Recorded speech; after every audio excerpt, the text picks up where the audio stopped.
दोस्तों, स्वागत है आपका स्टडी 74 क्लासेस की इस लेटेस्ट वीडियो में। दोस्तों, इसे पिछली क्लास में हम लोग धातु के रासायनिक गुण में पहला नंबर ऑक्सीजन के साथ संयोग और दूसरा नंबर जल के साथ अभिक्रिया दोनों के बारे में पढ़ चुके हैं। आज हम लोग को तीसरा नंबर अम्लों के साथ अभिक्रिया शुरू करनी है। यदि आप इसे पिछले क्लास में ये दोनों अभिक्रिया नहीं पढ़े हैं तो जाकर वहाँ पर वो दोनों अभिक्रिया पढ़ लीजिए और तभी ये वीडियो आपको समझ में आएगी। चलिए दोस्तों, आज की क्लास स्टार्ट करते हैं। आज हम लोग को अम्लों के साथ अभिक्रिया पढ़नी है। अभी हम लोग धातु के रासायनिक गुण में पहला नंबर पढ़ चुके हैं कि धातु जो है ऑक्सीजन से संयोग करके क्या बनाती है। फिर दूसरा नंबर में कल पढ़े थे जल के साथ अभिक्रिया कैसे करती है, ठंडे जल के साथ, भाप के साथ और या गर्म जल के साथ ही कैसे अभिक्रिया करती है। वो इसे पिछले क्लास में हम लोग धातु के साथ अभिक्रिया करवा चुके हैं। आज हम लोग धातु को अम्लों के साथ अभिक्रिया करवाएंगे और इससे क्या परिणाम निकलता है इसी बात को हम लोग समझेंगे। चलिए एक धातु लेते हैं सोडियम। एक सोडियम धातु ले लिए और सोडियम धातु को हम लोग अम्ल के साथ HCl अम्ल के साथ अभिक्रिया करवाएंगे। और आपको ये बात पता होना चाहिए कि सोडियम धातु बहुत ही ज़्यादा क्रियाशील है। सोडियम धातु बहुत ज़्यादा क्रियाशील है। तो सोडियम धातु अम्ल के साथ अभिक्रिया करती है। यदि आप किसी एक अम्ल ले लीजिए, किसी पात्र में एक अम्ल लेते हैं, यदि इस पात्र में अम्ल है और इस पात्र में यदि आप सोडियम डालते हैं, सोडियम धातु को, इस अम्ल को HCl अम्ल में, HCl अम्ल है ये, इस अम्ल में यदि आप सोडियम को अभिक्रिया कराते हैं, अभी सोडियम को डालते हैं तो क्या होगा। देखिए ये सोडियम, पहले यहाँ पर रिएक्शन लिख देते हैं क्या है। सोडियम जब अम्ल के साथ अभिक्रिया करेगी तो यहाँ पर सोडियम कितना है, 2 सोडियम है। तो ये 2 सोडियम उठ के यहाँ पर आ जाएगा 2 सोडियम। और यहाँ पे क्लोरीन कितना है, क्लोरीन यहाँ पर 2 HCl ले लेते हैं तो यहाँ पर क्लोरीन 2 है तो यहाँ पर Cl लिख दिए। तो यहाँ पर भी क्लोरीन 2 हो गया, यहाँ पर भी क्लोरीन 2 है तो यहाँ पर भी क्लोरीन 2 हो गया। Sodium 2, sodium 2, chlorine 2। हम ये पहले क्लास में बता चुके हैं कि ये H का भी 2 होगा, Cl का भी 2 होगा। तो H का भी 2 है, क्लोरीन का भी 2 है, तो Na का भी ये 2 हो गया और क्लोरीन का भी 2 हो गया। तो सोडियम का 2, क्लोरीन का 2 प्लस, इसके बाद हम सोडियम लिख दिए, क्लोरीन लिखे, तो बच गया H2। क्या बच गया, H2। तो यहाँ पर H2 गैस यहाँ पे आ जाएगी। क्या होगी, H2 gas, 2NaCl, sodium chloride. ये क्या हो गया, सोडियम क्लोराइड। जब सोडियम को अम्ल में डाले हैं, जब सोडियम को अम्ल में डालते हैं तो मेरा क्या बनता है, सोडियम क्लोराइड बनता है। क्या बनता है, सोडियम क्लोराइड। जब अम्ल को, अम्ल में सोडियम को डालते हैं तो सोडियम क्लोराइड बनता है और जो ये H2 गैस है इसमें से मुक्त हो जाता है, बाहर निकल जाता है। क्या होता है, बाहर निकल जाता है। तो इसमें से H2 गैस बाहर निकल जाएगा। इसलिए हम यहाँ पे तीर का चिन्ह के बताए हैं कि इसमें से H2 गैस क्या होता है, बाहर निकल जाता है। जब धातु अम्ल के साथ अभिक्रिया करती है तो NaCl एक जगह मिल जाती है, H2 गैस बाहर निकल जाती है। मतलब जब अम्ल में सोडियम को डालेंगे तो यहाँ पर मेरा सोडियम क्लोराइड बनेगा और H2 गैस बाहर निकल जाएगा। मतलब बूंद बूंद करके ऐसे करके करके ऊपर उड़ जाती है, बाहर निकल जाती है, मुक्त हो जाती है। ये होता है धातु को अम्ल के साथ अभिक्रिया कराने में कि H2 गैस क्या होती है, बाहर निकल जाती है। समझ में आ गई होगी। चलिए एक और एग्जाम्पल लेते हैं। एक और एग्जाम्पल लेते हैं मैग्नीशियम। मैग्नीशियम को अम्ल से अभिक्रिया करवाते हैं तो क्या होता है, ये Mg यहाँ पर आ गया, ये Cl 2 गो है, ये Cl2 यहाँ पर आ गया और यहाँ पर Cl भी खत्म हो गया, मैग्नीशियम भी खत्म हो गया, तो H2 बच रहा है। तो H2 गैस क्या होती है, बाहर निकल जाती है। जब धातु को अम्ल के साथ अभिक्रिया कराती है तो मेरा H2 गैस हर प्रत्येक स्थिति में H2 गैस क्या होती है, बाहर निकल जाती है। तो ये मैग्नीशियम को अम्ल के साथ अभिक्रिया कराने पर यहाँ पर H2 गैस क्या होगी, बाहर निकल जाएगी और यहाँ पर ये क्या करेगी, मैग्नीशियम क्लोराइड बनाती है।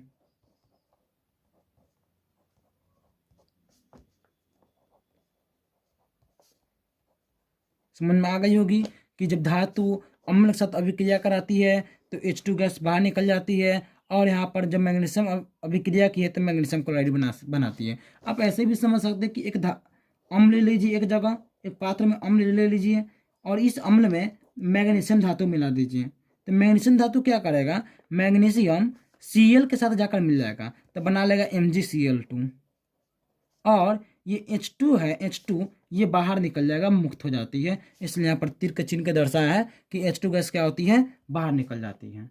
समझ में आ गई होगी कि ये कैसे होती है। जब धातु अम्ल के साथ अभिक्रिया करती है तो मैग्नीशियम क्लोराइड बनाती है, मैग्नीशियम की है तो मैग्नीशियम क्लोराइड बनाई है, और H2 गैस क्या होती है, बाहर निकल जाती है। लेकिन एक और बात, यहाँ पर हम सोडियम का उदाहरण दिए है कि सोडियम, और हम ये भी बताएं कि सोडियम बहुत ही ज़्यादा क्रियाशील है। जैसे ही आप अम्ल के साथ अभिक्रिया कराते हैं, सोडियम धातु को जैसे ही अम्ल के साथ अभिक्रिया कराते हैं तो क्या होगा, यहाँ पर जैसे ही डालें वहाँ तुरंत सोडियम क्लोराइड बन जाती है। क्यों? क्योंकि सोडियम धातु मेरा बहुत ही ज़्यादा क्रियाशील है। सोडियम को जैसे अम्ल के साथ अभिक्रिया कराएगी वहाँ तुरंत सोडियम क्लोराइड बन जाती है। क्यों? क्योंकि सोडियम जो है मेरा बहुत ही ज़्यादा क्रियाशील है। लेकिन मैग्नीशियम मेरा कम क्रियाशील है सोडियम की अपेक्षा, इसलिए मैग्नीशियम क्या होता है, सोडियम की अपेक्षा मैग्नीशियम इसे कम थोड़ा लेट बनता है। कौन? मैग्नीशियम।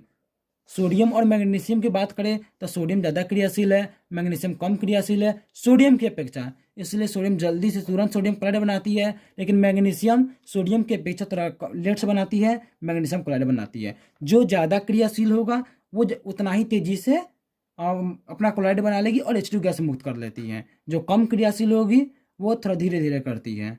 और क्रियाशीलता के बारे में कौन सा धातु कितना क्रियाशील है वो इसे पिछले क्लास में आप नोट्स में आपको लिखा दी है। आज भी बता देंगे कौन सा धातु कौन कितना क्रियाशील है। तो ये सोडियम धातु ज़्यादा क्रियाशील है, मैग्नीशियम धातु कम क्रियाशील है, इसलिए सोडियम धातु जल्दी निकल जाता है और मैग्नीशियम धातु कम निकलता है, तो इससे धीरे निकलता है। अब एक और एग्जाम्पल लेते हैं, जिंक को। जिंक को जब अम्ल के साथ अभिक्रिया कराते हैं तो क्या होता है, ये Zn Cl2 के साथ मिल जाता है ZnCl2, और H2 गैस बचता है, ये भी H2 गैस बाहर निकल जाती है। तो क्या होती है, पहले सोडियम ज़्यादा क्रियाशील है तो सोडियम तेज़ी से निकल गया, इसके बाद मैग्नीशियम है तो मैग्नीशियम निकलता है, तो ज़्यादा सोडियम तेज़ी से निकलता है, सोडियम का निकलता है, फिर मैग्नीशियम का, और इससे कम जिंक का निकलता है। क्यों? क्योंकि जिंक का जो क्रियाशीलता है इस दोनों से कम होती है, इसलिए इसकी अपेक्षा जिंक जो है थोड़ा इससे कम लेट से निकलती है, मतलब कि अपना H2 गैस बाहर निकलती है, ज़रा लेट से अभिक्रिया कराती है। जो धातु जितना ज़्यादा क्रियाशील होगा वो धातु उतना ही तेज़ी से अभिक्रिया करके हाइड्रोजन गैस मुक्त करती है, और जो धातु कम क्रियाशील होगी वो लेट से करेगी। आपको समझ में आ गई होगी। चलिए अब थोड़ा सा क्रियाशीलता, कौन कौन धातु क्रियाशीलता है उसको हम पेज पर एक बार पढ़ लेते हैं कि कौन धातु कितना क्रियाशील है। ये क्रियाशील धातु है, हम अगर पढ़ लेते, कल भी बताए थे कि ये पोटेशियम क्रियाशील है, barium, calcium, sodium, magnesium, aluminium, zinc, chromium, iron, iron को लोहा भी बोलते हैं, कैडियम, कोबाल्ट, निकेल, लेड, सीसा, और हाइड्रोजन। हाइड्रोजन पे बताएंगे हाइड्रोजन के क्यों ऐसा घेरे हैं, copper, mercury, silver, platinum, gold, ये सब क्या है, क्रियाशील धातु है। लेकिन एक और बात, हमारा जो पोटेशियम से शुरू होता है, पोटेशियम से शुरू होकर मेरा जो हाइड्रोजन तक पहुंचता है, हाइड्रोजन तक, यहाँ तक, हाइड्रोजन तक, ये सारे धातु क्रियाशील धातु हैं। क्या है? क्रियाशील धातु होती हैं। और हाइड्रोजन के जो नीचे धातु है ये बहुत ही कम क्रियाशील धातु होती है, कॉपर से लेकर गोल्ड तक। अब देख सकते हैं कॉपर से लेकर गोल्ड तक जो हाइड्रोजन के जस्ट नीचे है कम क्रियाशील धातु हैं, और उसके ऊपर सारे धातु ज़्यादा क्रियाशील होते हैं। कम क्रियाशील धातु कौन कौन है? Copper, mercury, silver, platinum, gold, ये सब कम क्रियाशील धातु है, और इसके ऊपर जितने भी सारे धातु हैं सारे धातु अत्यधिक क्रियाशील हैं। तो ये हाइड्रोजन से ऊपर जितने भी सारे धातु है, सारे धातु को हम लोग विद्युत धनात्मक भी बोलते हैं। क्या बोलते हैं? विद्युत धनात्मक धातु। और हाइड्रोजन से जो नीचे है इसको विद्युत धनात्मक धातु नहीं बोलते हैं, क्योंकि ये कम क्रियाशील है और ऊपर वाले ज़्यादा क्रियाशील है। तो अब क्रियाशील धातु और कम क्रियाशील धातु और विद्युत धनात्मक धातुओं के बारे में आप लोग अच्छा से देख सकते हैं। यदि आप चाहते तो इसको नोट्स भी कर सकते हैं, एक एक करके नोट कर ले जाइए कौन सा धातु कितना क्रियाशील है, कौन सा धातु कौन कितना विद्युत धनात्मक गुण, मतलब विद्युत धनात्मक धातु है, और कौन सा धातु कम क्रियाशील है। इसको आप लोग नोट्स भी कर सकते हैं। चलिए इस बात को समझ गए होंगे, इसी पिछले वाले क्लास में भी ये बात बताए थे। अब आगे बढ़ते हैं, हम लोग अम्लों के साथ अभिक्रिया के बारे में पढ़ रहे हैं। तो जितना भी धातु है, कुछ कुछ धातु को हम लोग अम्ल के साथ अभिक्रिया करके हम बता चुके हैं। जो धातु जितना ज़्यादा क्रियाशील होगा वो धातु उतना ही ज़्यादा हाइड्रोजन गैस मुक्त करती है, उतना ही तेजी से अभिक्रिया करती है। ये भी बात बता दी है। अब चलते इसके क्या क्या इसमें लिखा गया वो पढ़ लेते हैं। चलिए इसको पढ़ते हैं क्या लिखा गया है। धातुएं, जो धातुएं बताया, सोडियम, कोई भी धातु ले सकते हैं। धातुएं प्राय अम्लों के साथ अभिक्रिया करके अम्लों से हाइड्रोजन मुक्त करती है। आप देख सकते हैं कि धातुएं अम्लों से अभिक्रिया करके क्या मुक्त करती है? हाइड्रोजन गैस, सॉरी, धातुएं अम्लों के साथ अभिक्रिया करके क्या मुक्त करती है? हाइड्रोजन गैस मुक्त करती है, हाइड्रोजन मुक्त करती है। अम्लों के साथ धातु की अभिक्रिया करके हाइड्रोजन मुक्त करती है। अम्लों के साथ धातु की अभिक्रिया का वेग धातु के विद्युत धनात्मक गुण या उसकी क्रियाशीलता पर निर्भर करता है। ये बात बताया है कि जो धातु जितना ज़्यादा विद्युत धनात्मक गुण होगा, उस धातु का गुण होगा या उसकी क्रियाशीलता होगा, उस पर निर्भर करता है। जो धातु का विद्युत धनात्मक गुण होता है, क्रियाशीलता ज़्यादा होता है, उस पर निर्भर करता है उसका वेग। यदि किसी का ज़्यादा विद्युत धनात्मक गुण है, क्रियाशीलता ज़्यादा है, तो वो तेजी से अभिक्रिया करता है। जो कम होता है वो धीरे धीरे करता है। ये बात एग्जाम्पल में भी हम देखकर समझा दी है। आगे देखिए, अधिक विद्युत धनात्मक गुण धातु कम विद्युत धनात्मक धातु की अपेक्षा अम्लों के साथ तेजी से अभिक्रिया करती है। ये बोल रहा है जो ज़्यादा विद्युत धनात्मक धातु है वो तेजी से अभिक्रिया करती है, जो कम है वो धीरे धीरे करती है। इस बात को हम देख ही लिए। इसमें इसके नीचे भी एग्जाम्पल लिख लिए, इस एग्जाम्पल को देख लेते हैं। यहाँ पर सोडियम लिखे हैं। सोडियम का जब अम्ल में मिलाए हैं, अम्ल से अभिक्रिया किए हैं, तो यहाँ तेजी से H2 गैस बनाने के लिए। क्यों? क्योंकि यहाँ पर जो सोडियम है अत्यधिक क्रियाशील है। तो अत्यधिक क्रियाशील और विद्युत धनात्मक गुण होने के कारण यहाँ पर H2 गैस बाहर निकलती है और यहाँ पर क्या बनाती है?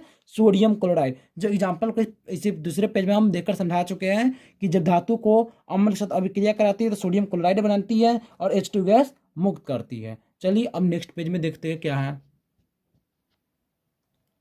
यहाँ पर मैग्नीशियम का एग्जाम्पल नंबर 2 है। मैग्नीशियम जब अम्ल से अभिक्रिया करती है, मैग्नीशियम जब अम्ल से अभिक्रिया करती है, तो ये दूसरे पेज में भी एग्जाम्पल देकर ये बात हम समझाए थे कि मैग्नीशियम क्लोराइड बनती है और H2 गैस क्या करती है? मुक्त करती है। जब जिंक को अम्ल के साथ अभिक्रिया कराते हैं तो क्या होती है? यहाँ पर H2 गैस मुक्त करती है और जिंक क्लोराइड बनाती है। एल्युमिनियम को जब अम्ल के साथ अभिक्रिया कराते हैं तो यहाँ पर क्या करती है? H2 गैस मुक्त करती है। हर स्थिति में H2 गैस मुक्त करेगी। जब धातु को अम्ल के साथ अभिक्रिया करेंगे तो H2 गैस मुक्त करेगी। लेकिन सबसे बड़ी बात यही है कि जो धातु जितना ज़्यादा क्रियाशील होता है वो तेजी से मुक्त करती है, तेजी से अभिक्रिया करती है, और जो धातु कम क्रियाशील है वो धातु उतना तेजी से अभिक्रिया नहीं करती है। जैसे कॉपर, कॉपर बहुत ही ज़्यादा कम क्रियाशील है, हाइड्रोजन के नीचे आता है कॉपर। जब कॉपर को अम्ल के साथ अभिक्रिया कराएंगे तो कोई अभिक्रिया नहीं करता है। क्यों? क्योंकि कॉपर जो है विद्युत धनात्मक गुण नहीं है, ज़्यादा क्रियाशील नहीं है, इसलिए यहाँ पर अम्ल के साथ अभिक्रिया नहीं करते हैं। चलिए हम इसको पेज में हम जो बताएं उस पेज में हम दिखा देते हैं कि कॉपर कहाँ पर है। कॉपर का जो जगह है हाइड्रोजन के नीचे है, हाइड्रोजन के जस्ट नीचे है कॉपर। देख लीजिए बहुत ही कम क्रियाशील धातु है, इसलिए जब कॉपर को हम लोग अम्ल से अभिक्रिया कराएंगे तो कोई अभिक्रिया नहीं करता है। जो धातु जितना ज़्यादा क्रियाशील होता है वो धातु उतना तेजी से अभिक्रिया करता है। जो धातु कम क्रियाशील है वो लेट से अभिक्रिया करती है। उसके विद्युत धनात्मक गुण पर भी निर्भर करता है कि कौन सा धातु कितना विद्युत धनात्मक गुण या क्रियाशीलता, दोनों बात एक ही सेम ही है कि यदि विद्युत धनात्मक गुण है तो वो तेजी से अभिक्रिया करेगी, जो कम है वो लेट से करेगी। यही होता है अम्ल के साथ अभिक्रिया करने पर। लेकिन प्रत्येक स्थिति में हाइड्रोजन गैस मुक्त करती है, प्रत्येक स्थिति में हाइड्रोजन गैस मुक्त करती है। और जो ज़्यादा क्रियाशील वो तेजी से अभिक्रिया करती है, जो कम क्रियाशील वो लेट से अभिक्रिया करती है। अब इसका एक कार्यकलाप है, उस कार्यकलाप को देखते हैं कि क्या है। चलिए कार्यकलाप को हम लोग देखते हैं। कार्यकलाप को चलिए हम यहाँ पे समझते हैं, दूसरे पेज में समझने का प्रयास करते हैं कि कार्यकलाप है क्या। कार्यकलाप में ये बोल रहा है कि आप मैग्नीशियम, जिंक, कॉपर, एल्युमिनियम, ये चारों धातु लीजिए और इस चारों धातु को HCl अम्ल में मिला दीजिए। कार्यकलाप ये है। HCl अम्ल यहाँ पे हम ले लेते हैं, चारों जगह एक एक जगह मतलब यहाँ पे ले लेते हैं।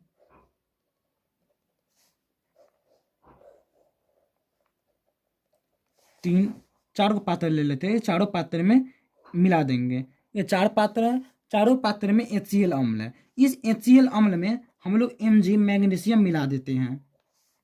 तो मैग्नीशियम मिला देते हैं, इसमें जिंक मिलाते हैं, इसमें कॉपर मिलाते हैं, इसमें एल्युमिनियम मिलाते हैं। तो जैसे ही इसमें मैग्नीशियम मिलाएंगे और मैग्नीशियम मेरा देखा जाए तो मैग्नीशियम ज़्यादा क्रियाशील है। जैसे ही मैग्नीशियम मिलाएंगे तो इसमें तेजी से H2 गैस बाहर निकलेगी। और HCl, ये HCl है, HCl में जैसे ही मैग्नीशियम मिलाते हैं तो ये तेजी से H2 गैस बाहर निकलती है और Mg इसमें जाकर मिल जाती है। तो H2 गैस गायब हो गया तो यहाँ पर आ जाता है MgCl2। इसके नीचे होता है, सबसे नीचे यही बन जाता है MgCl2। H2 गैस बाहर निकलती है, MgCl2 यहाँ पर बन जाता है। जिंक जो मैग्नीशियम से कम क्रियाशील है, तो जैसे ही जिंक जाता है तो इसमें भी तो H2 गैस मुक्त होगा ही, इसमें भी H2 गैस मुक्त होगा। कॉपर है, कॉपर वाला में भी H2 गैस मुक्त होगा। एल्युमिनियम है, एल्युमिनियम में भी H2 गैस मुक्त होगा। लेकिन ये कार्यकलाप हम पढ़ रहे हैं, कार्यकलाप यदि पढ़ा देखा जाए तो इसमें सबसे बड़ी बात यही है कि कौन सा धातु कितना क्रियाशील है और कितना तेजी से अभिक्रिया करके H2 गैस मुक्त करती है। तो हम देखेंगे, जैसे ही मैग्नीशियम लेंगे, जिंक लेंगे, कॉपर लेंगे, एल्युमिनियम लेंगे, तो ये चारों धातु को हम मिलाए हैं HCl के अंदर, तो देखेंगे चारों धातु में से कितना तेजी से कौन H2 गैस मुक्त करती है। तो इसमें जो मैग्नीशियम पहला नंबर है, मैग्नीशियम, ये तेजी से अब मतलब इसमें से H2 गैस बाहर निकलती है। तो समझ जाते हैं कि ये चारों धातु में से मेरा जो मैग्नीशियम है ज़्यादा क्रियाशील है। कौन? मैग्नीशियम। क्योंकि ये चारों में से Mg में से सबसे पहले H2 गैस बाहर निकलती है, तो समझाएंगे मैग्नीशियम जो है मेरा ज़्यादा क्रियाशील है। फिर बाद में दूसरा नंबर में आता है एल्युमिनियम।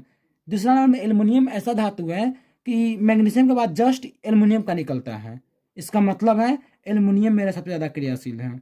इसके बाद मैग्नीशियम के बाद, एल्युमिनियम के बाद यदि हम लोग देखें तो बचता है जिंक और कॉपर। तो जिंक और कॉपर में देखेंगे Zn तेजी से यहाँ पर H2 गैस निकलती है और Cu में भी इसके बाद निकलती है। Cu का मतलब सबसे ज़्यादा क्रियाशील कौन है? तो मैग्नीशियम है, एल्युमिनियम है, जिंक है, कॉपर है। सबसे ज़्यादा कौन है? Magnesium, aluminium, zinc, copper. जो ज़्यादा क्रियाशील होगा वो तेजी से H2 गैस निकालेगा, जो कम क्रियाशील है वो लेट से निकालेगा। आप लोग ये कार्यकलाप भी देख लिए कि किसी भी अम्ल के साथ धातु को मिलाते हैं, वहाँ पर अभिक्रिया कराते हैं, तो कौन सा धातु कितना तेजी से अभिक्रिया करती है। चलिए इस कार्यकलाप को हम नोट्स में देखते हैं कि क्या लिखा हो गया है। कार्यकलाप धातु क्या क्या लिए? मैग्नीशियम, एल्युमिनियम, जिंक एवं copper. Magnesium, aluminium, zinc, copper लिए। ये बात तो हम बता ही दिए कि इसमें से सबसे ज़्यादा कौन पहले निकलेगा? मैग्नीशियम निकलेगा, फिर एल्युमिनियम का निकलेगा, फिर जिंक का निकलेगा, फिर Cu का निकलेगा। जो धातु जितना ज़्यादा क्रियाशील होगा उसमें तेजी से H2 गैस निकलेगा, तेजी से H2 गैस निकलेगा, तेजी से H2 गैस निकलता है। जो ज़्यादा क्रियाशील होता है वही उसे तेजी से निकलता है। अब हम लोग कुछ ऐसे धातु को लेते हैं जो अम्ल के साथ थोड़ा भी अभिक्रिया नहीं करता है, जैसे सोना। सोना एवं प्लेटिनियम ये दोनों ऐसे धातु है जो अम्ल के साथ अभिक्रिया नहीं करता है। कौन कौन? सोना एवं प्लेटिनियम। ये दोनों ऐसे धातु है जो अम्ल के साथ अभिक्रिया नहीं करता है। आपको सोना और प्लेटिनियम के बारे में समझ में आ गई होगी कि ये दोनों ऐसे धातु है जो अम्ल के साथ अभिक्रिया नहीं करती है। चलिए यहाँ पर अम्ल के साथ अभिक्रिया जो है खत्म होती है। हम लोग अम्ल के साथ अभिक्रिया में क्या क्या पढ़े हैं कि जब कोई धातु अम्ल के साथ अभिक्रिया करती है तो मेरा वहाँ पर हाइड्रोजन गैस मुक्त करती है, और जो धातु जितना ज़्यादा क्रियाशील होता है वो धातु उतना ही तेजी से अभिक्रिया करके H2 गैस मुक्त करती है, और जो धातु कम क्रियाशील होता है वो धातु उतना ही मतलब धीरे धीरे लेट से कम H2 गैस मुक्त करती है और अभिक्रिया करती है। चलिए अब हम लोग चौथा नंबर में बढ़ते हैं कि चौथा नंबर क्या है धातु के रासायनिक गुण में। चलिए चौथा नंबर हम लोग शुरू करते हैं। चौथा नंबर है धातु की अन्य धातुओं के लवणों के विलयन के साथ अभिक्रिया। इसका मतलब क्या होता है कि एक धातु आप ले लीजिए। चलिए हम पहला नंबर ये जो बोल रहा है उसमें से एक धातु लेते हैं। धातु लेते हैं जिंक।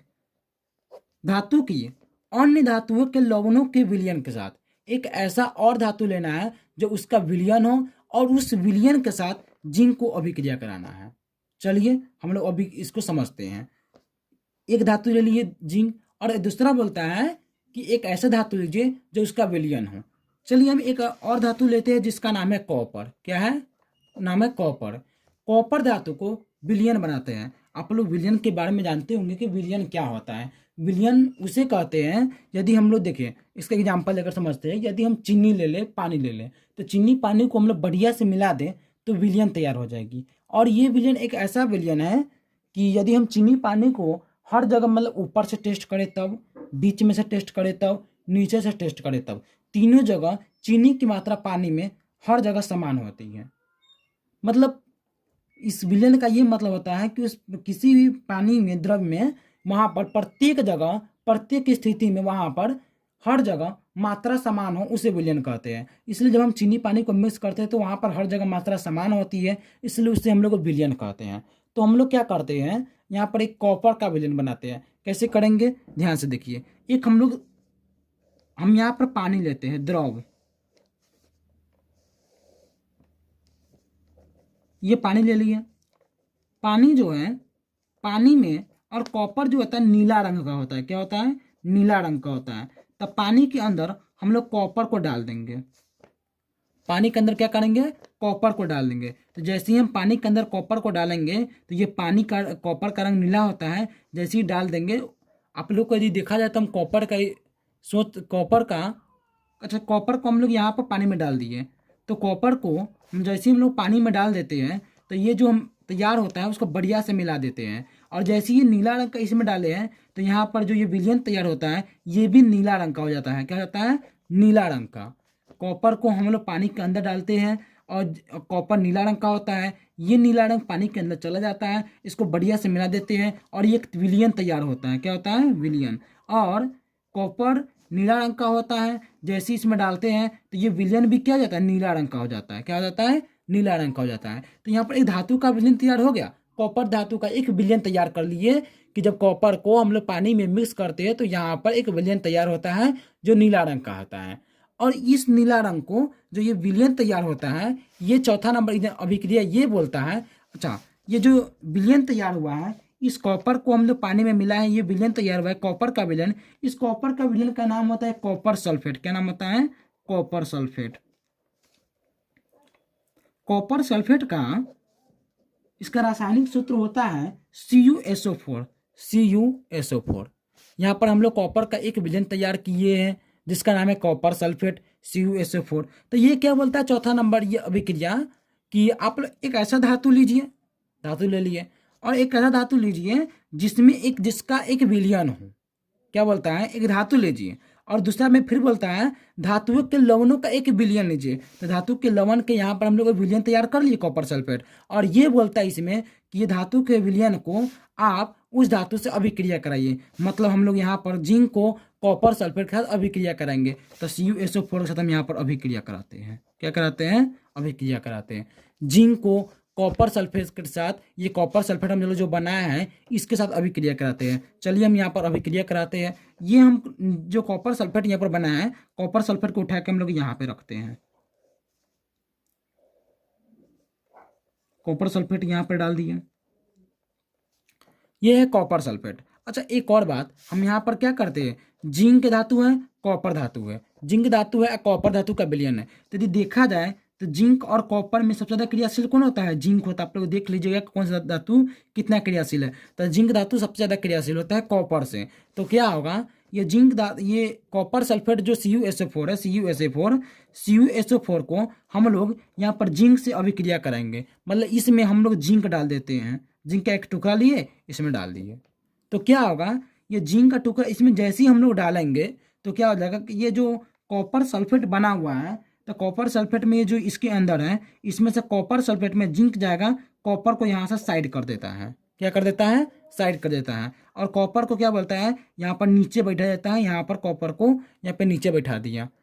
यहाँ पर क्या है, कॉपर नीचे बैठ गया है, और जिंक जो है SO4 के साथ मिला के मिल जाता है। क्या हो जाता है, SO4 के साथ जाकर मिल जाता है। और कॉपर को क्या करता है, कॉपर को नीचे जाकर बैठा देता है। मतलब जिंक जो है कॉपर को यहाँ पर नीचे बैठा दिया, और जिंक जो है SO4 के साथ जाकर खुद लग जाता है और कॉपर को यहाँ पर नीचे बैठा देता है। इसका मतलब यही है कि जब किसी धातु को दूसरे धातु के विलयन से जब अभिक्रिया कराते हैं तो क्या होता है कि जब ये जिंक धातु यदि कॉपर सल्फेट के विलयन से जब अभिक्रिया करेगा तो जिंक धातु SO4 के साथ जाकर मिल जाएगा, SO4, और क्या करेगा, कॉपर धातु को नीचे बैठा देता है। समझ में आया।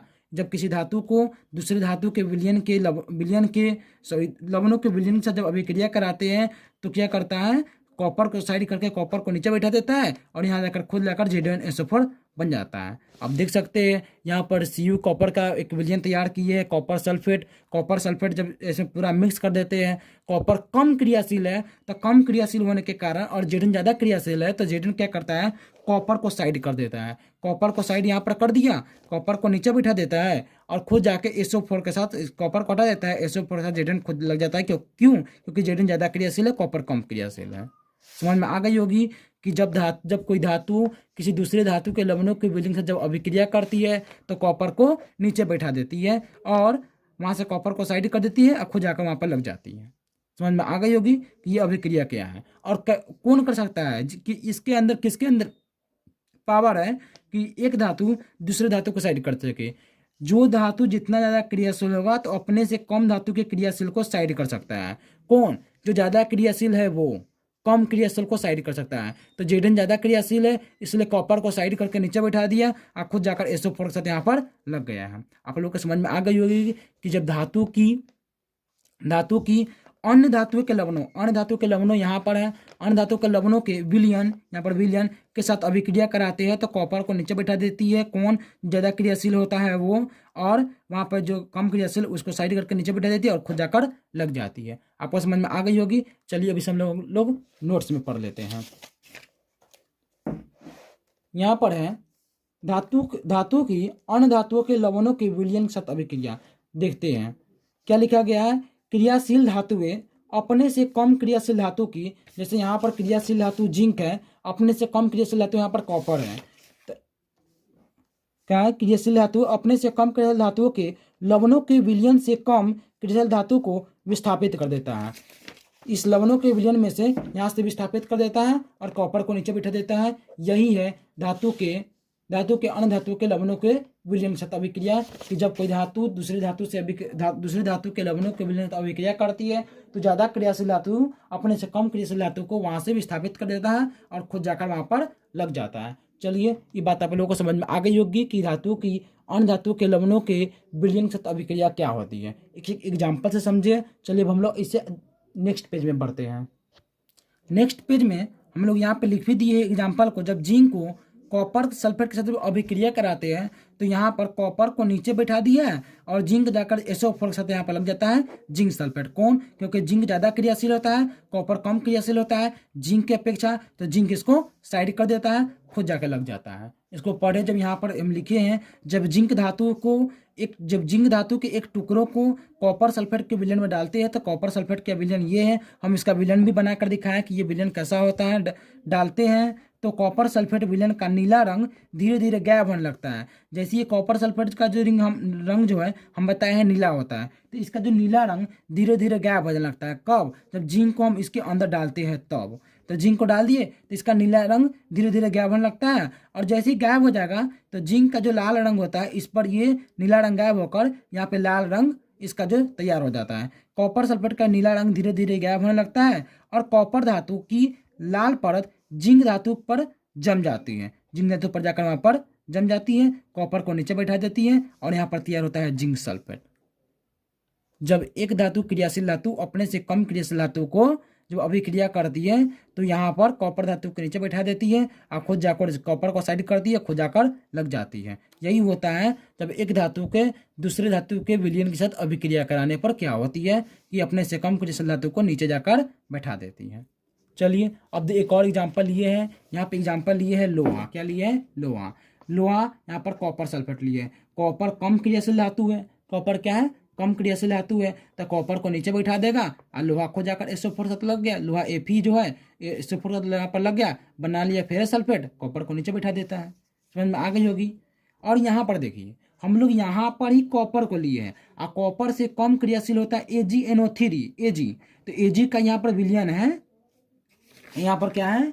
Ag का विलयन है। आप लोग देख सकते हैं जब कॉपर को हम लोग AgNO3 Ag मतलब सिल्वर का यहाँ पर विलयन है। Ag सिल्वर का विलयन है। जब सिल्वर का विलयन में कॉपर को अभिक्रिया कराते हैं तो क्या करती है, और Ag और कॉपर में सबसे ज़्यादा क्रियाशील कॉपर है, इसे कम जस्ट Ag है Ag। तो कॉपर क्या करती है? Ag को साइड करती है, Ag को नीचे बैठा देती है और वहाँ जाकर खुद जाकर वहाँ पे लग जाती है। कौन? यहाँ पर जो मेरा Ag सिल्वर है, सिल्वर को साइड करती है, सिल्वर को साइड करके खुद CuNO3 बन जाती है, और यहाँ पर Ag को हम लोग क्या करते हैं, नीचे बैठा देते हैं। यहाँ पर देखिए, इससे पता चलता है कि कॉपर जो है सिल्वर से अधिक क्रियाशील है। जो धातु जितना ज़्यादा क्रियाशील होगा, अपने से कम क्रियाशील धातु के विलयन को वहाँ से साइड करेगा, खुद जाकर लगेगा और उसे नीचे बिठा देगा। यही होता है धातु को जब दूसरे धातु के लवण के विलयन साथ अभिक्रिया कराते हैं तब। आपको समझ में आ गई होगी कि यहाँ पर ये क्या क्या है, नहीं है। और हम लोग इस क्लास में धातु के रासायनिक गुण के 4 जो गुण है, चारों गुण को हम यहाँ पर समाप्त करते हैं।